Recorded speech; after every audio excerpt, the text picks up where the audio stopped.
Ora, sejam bem-vindos a mais um episódio do podcast Realiza-te.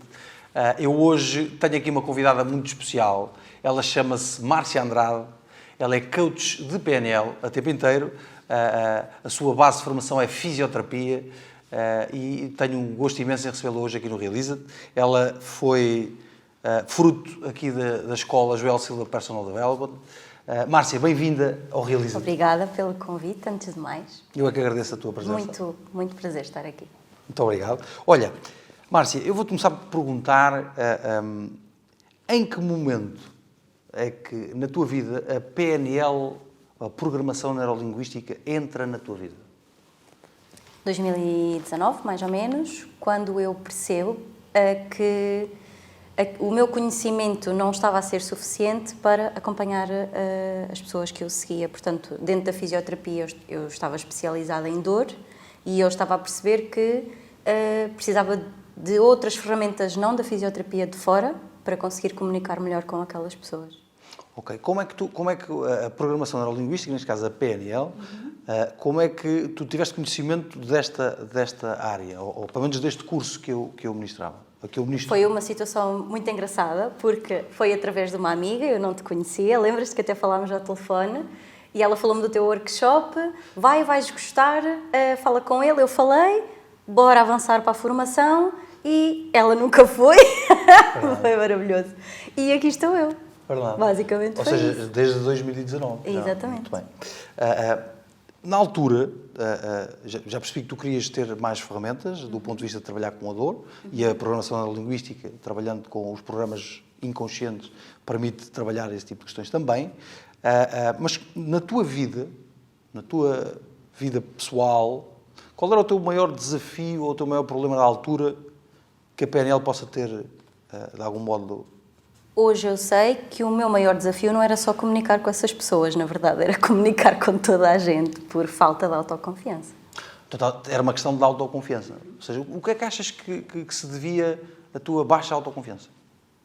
Crenças que eu trazia, dificuldade em impor limites. Interessante. Como assim? A dificuldade em pôr limites em quê, especificamente? Imagina, se eu não concordava com algo que claramente ofendia aquilo que eu valorizava, os meus valores pessoais, eu tinha muita dificuldade em dizer, com medo do que é que ia gerar na outra pessoa. Ou seja, a velha tradição de dificuldade em dizer que não a determinadas coisas. Precisamente. Ok. Como é que tu hoje lidas com essa realidade de ter que dizer que não a algumas situações? Muito mais tranquila, com confiança. Estava aqui à procura de outra palavra, mas confiança. Então, mas a questão será, o dizer que não está diretamente ligado à confiança e está diretamente ligado não à comunicação, mas à forma de comunicar. Exatamente. Ou seja, como é que tu comunicas hoje que não comunicavas na altura? Assertividade que eu não tinha, portanto, a redundância à volta do não, ou nem chegava a dizer o não, eu depois vejo, eu vou tentar, portanto, sabes? Nunca havia um não, era o empurrar com a barriga, como se costuma dizer, não é? E isto depois era a energia que eu tinha sempre ali, porque eu sabia que estava ali qualquer coisa pendente que eu não estava a fazer. Essa é uma das armadilhas que as pessoas que nos estão a ouvir inconscientemente podem estar a ter na sua vida, que é o facto da pessoa não decidir e não dizer que não a determinadas coisas que lhe ocupa a atenção, na prática está a bloquear também a sua energia. E normalmente isso resulta na sensação de bloqueio, a sensação de que as coisas não estão a fluir, exatamente porque há muita coisa em aberto. A mente fica subdividida em várias coisas. Não é? Portanto, dizer que não foi uma das coisas que aprendeste e tem servido. Sim. Como é que tu ajudas os teus clientes nesse sentido? Porque talvez alguns dos teus clientes tenham esta questão do dizer que não, né? Do não conseguir dizer que não. Como é que tu trabalhas isso com eles? Nós percebemos quando é que eles perceberam que isso era um problema e de que forma é que isso os afeta na vida deles e trabalhamos depois a nível de crenças, a nível de clareza, a nível de valores pessoais, o porquê disso estar a acontecer e reprogramamos a mente nesse sentido. Na minha experiência, muitas das pessoas que não conseguem dizer que não está muito associada à necessidade de aprovação. Certo. À necessidade de obter a atenção da outra pessoa e o carinho da outra pessoa. E o medo de perder essa atenção também. O medo de perder esse carinho e essa atenção. No entanto, é quase paradoxal, mas acontece perderem exatamente esse carinho e essa atenção, porque depois as pessoas nunca sabem o que é que podem contar com elas. Não é? Portanto, é uma experiência muito interessante. A programação neurolinguística, neste caso a PNL, teve esse impacto na tua vida e provavelmente mais. Do ponto de vista... Quando há uma altura em que tu... Eu lembro perfeitamente, tu querias só obter algumas ferramentas para trabalhar com fisioterapia, na fisioterapia, e entretanto, às tantas, começaste a mudar a tua opinião e decidiste, a certa altura, dedicar a tua vida ao coaching com PNL e ajudar outras pessoas nos seus processos. Não é? O que é que te fez decidir? O que é que te levou a decidir dedicar-te a esta área a 100%? Eu queria que outras pessoas sentissem aquilo que eu estava a sentir, que era liberdade, realização, sentir que podia ser eu própria e que era completamente ok. E aquela sensação de tipo, isto é a minha praia, é isto que eu quero fazer, isto é o melhor que eu consigo explicar. Eu lembro-me perfeitamente a sensação que eu tive quando estava no teu lugar, que é... Eu fiquei com a sensação que isto tinha sido feito para mim. Certo. Não é? Tipo, é aqui que eu quero estar. A questão é, eu sei que tu és coach de PNL a tempo inteiro, ao contrário de outras pessoas que eu conheço na área que fazem a part-time, tu és coach a 100%, a tempo inteiro. Como é que o facto de tu teres uma influência positiva na vida de muitas pessoas, o que é que isso te faz sentir? Realização. Portanto, a realização aparece no serviço ao outro, não é? Exatamente. Como é que esta área e como é que esta atividade a tempo inteiro contribui para a tua liberdade? Como é que esta área contribui para a minha liberdade? Então, gestão de tempo, o sentir que estou a servir as outras pessoas e, não por exemplo, aquela crença que era o de... que é comum até em muitos profissionais de saúde, do tens de dar tudo, não podes cobrar mais, é isto, porque estás a servir o outro, isso deixou de ser uma crença para mim. Portanto, ou seja, isso é libertador. O facto por experiência, sei que muitas pessoas que estão na área da terapia têm um conflito entre servir as outras pessoas e cobrar por isso. Isto também surgiu contigo, eu lembro perfeitamente que nós fizemos mentoria para isso. O que é que ficou claro para ti nesse sentido? Que o meu trabalho tem valor e que eu devo ser paga por isso, porque eu realmente ajudo as pessoas a transformarem a vida delas. Exatamente, ou seja, muitas vezes o que as pessoas têm dificuldade em perceber pode ter a ver com a crença do dinheiro, não é? O dinheiro é quase um mal necessário, mas o dinheiro é uma energia de troca, não é? Aqui trocamos, tu investiste tempo, investiste dinheiro na tua formação, e hoje, claramente, isso é visível. Tu tens uma carteira de clientes bastante abrangente. Fazes coaching há quanto tempo?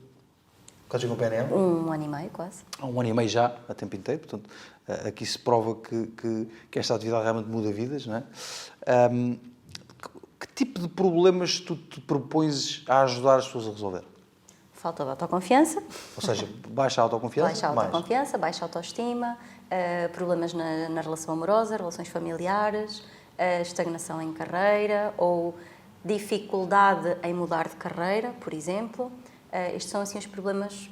Ok, por exemplo, na questão relacionamentos, que tipo de questões mais habituais essas pessoas se sentem? Porque para as pessoas que nos estão a ouvir, questões relacionais pode ser muita coisa. Será o quê? Uma pessoa que está numa relação tóxica, que quer sair, que não consegue ter uma relação? Essa é uma delas. Outro que também é comum, e é uma frase comum, que é ele não me ouve ou ela não me ouve.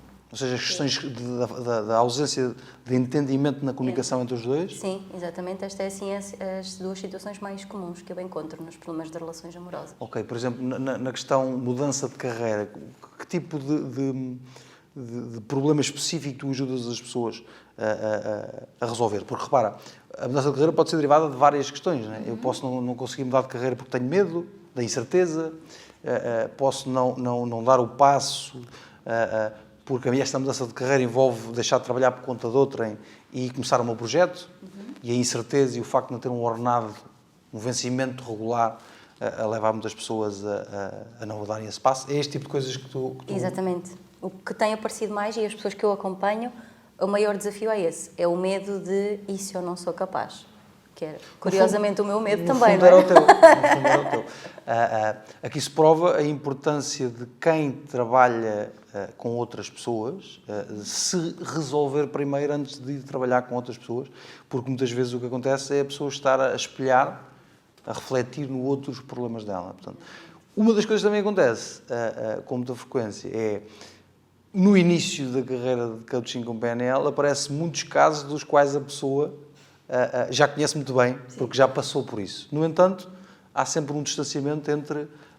porque as pessoas não são iguais, os filtros são diferentes, e quando falo em filtros, as crenças são diferentes, os valores podem ser diferentes, e são certamente diferentes, a história de vida é diferente.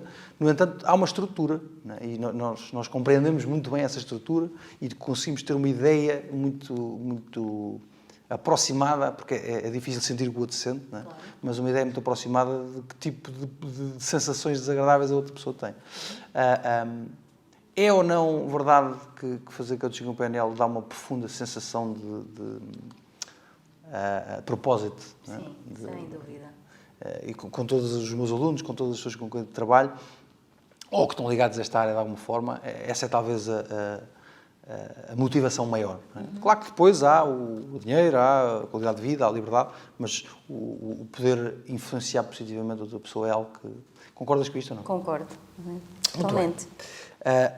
Na tua opinião, como é que avalias o nível de autoconfiança das pessoas em geral? Achas que esse nível de autoconfiança é alto ou é baixo? Baixo. É baixo. E porquê é que achas que isso se deve? Necessidade de aprovação, como falámos há pouco. As pessoas tendem a querer encaixar e, portanto, perdem a confiança nelas próprias, baixa autoestima, medo de ser quem são. Portanto, esta questão da autenticidade, não é? Que nós acabamos por perder. Crenças, na forma como nós somos educados, na forma como nós crescemos e que achamos que tem que ser daquela forma, e isso acabamos por nos resignar no caminho, e isso faz com que tenhamos baixa autoconfiança. Essa é uma das questões que eu encontro com alguma frequência e que nós, se olharmos para nós, todos encontramos, provavelmente, que é a questão do conformismo. Nós conformamos-nos com uma dor que é conhecida. Porque o desconhecido pode gerar um medo muito maior do que a dor que eu já conheço. E muitas vezes as pessoas não desenvolvem a sua autoconfiança porque passam demasiado tempo na sua zona de conforto. Ou seja, já não são felizes, já não se sentem realizadas, há muito tempo. No entanto, o medo da incerteza, o medo dos potenciais perigos de ir para um ambiente desconfortável, diferente, novo, né, desconhecido, gera esse tipo de problemas de autoconfiança. Qual é que achas que é a relação entre a autoconfiança e a segurança? Achas que existe alguma relação entre uma coisa e outra? Claro que sim. Quase direta, diria.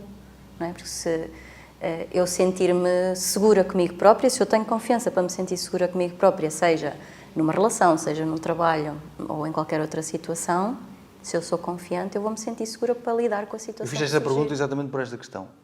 A segurança é uma coisa estática e a nossa vida é uma coisa dinâmica. E muitas vezes o excesso de segurança leva a que a pessoa não desenvolva a autoconfiança. Porque tu não desenvolves a autoconfiança num ambiente seguro. Tu desenvolves a autoconfiança num ambiente novo, desconhecido, onde tu tens que pôr em prática as tuas capacidades, a tua capacidade de dar resposta, aprender coisas novas, no fundo, crescer em todo o teu potencial. A segurança é extremamente importante, sim. A subvalorização dessa segurança é que pode ser um problema. E tu encontras isso certamente diariamente nas pessoas. O que é a verdadeira segurança? Aquilo que eu procuro partilhar com as pessoas é se essa segurança está a causar dependência emocional ou dependência no emprego ou dependência do ordenado, porque a pessoa deixa de crescer. E no fim das contas, no final da vida, não vai ser essas contas e essas coisas que vai marcar a diferença, mas sim o que ela viveu, o que ela não viveu. Diz-me outra coisa. Tendo em conta o cenário atual, em que se fala de alguma fatalidade, algum medo generalizado, inflação em máximos históricos, os créditos a aumentar, portanto, há aqui toda uma conjuntura atual, que tipo de sugestão tu darias às pessoas que nos estão a ouvir para lidar exatamente com esta realidade? A mesma que tu me disseste há um ano e pouco atrás, que é escolhe bem a informação que colocas na tua cabeça ou que permites que entre na tua cabeça. Por exemplo, se abrires a televisão, se ligares a televisão, és constantemente bombardeado com informação de catástrofe, de drama. Há mesmo necessidade de expor a essa informação 3, 4, 5 vezes por dia? Mais o rádio quando conduzes, mais as pessoas com quem te relacionas? Ou tu podes selecionar e reduzir esse ruído e acabares por preencher os teus pensamentos com coisas positivas?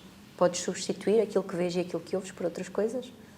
Eu acredito que sim, podemos sempre. Temos N veículos de informação, desde redes sociais, televisão, filmes, documentários, canais de streaming, etc. Isso é uma excelente sugestão. Eu posso selecionar, não é? O que quero ouvir. Se eu estou a fazer uma mudança de carreira, se calhar é útil eu também preencher a minha cabeça. Eu digo também porque é inevitável aparecer algum ruído, mas também preencher a minha mente com aqueles casos que correram bem. Eu lembro perfeitamente quando decidi ser coach, a tempo inteiro, e depois treina, não é? PNL.